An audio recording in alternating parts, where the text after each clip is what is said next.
Nii, siin on siis näha minu tänased või siis nädalased söögid. See on siis väga siuke basic Eesti toit. Siin on näha koolitoitu. Ei mäleta täpselt, mis päev oli, aga päris siuke ahvatlev näeb küll välja, jah.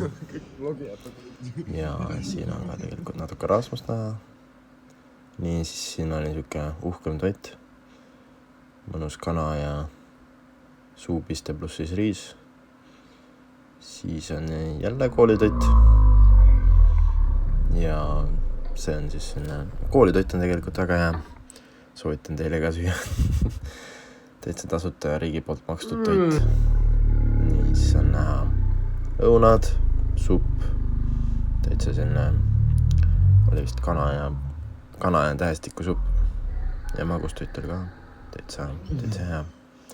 Siis on näha spagetta, päris head olid. Siis on näha hommikusööki, veel hommikusööki.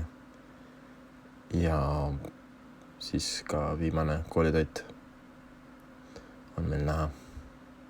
Küll juba söödud, aga ikkagi väga hea toit oli. Ja näeme.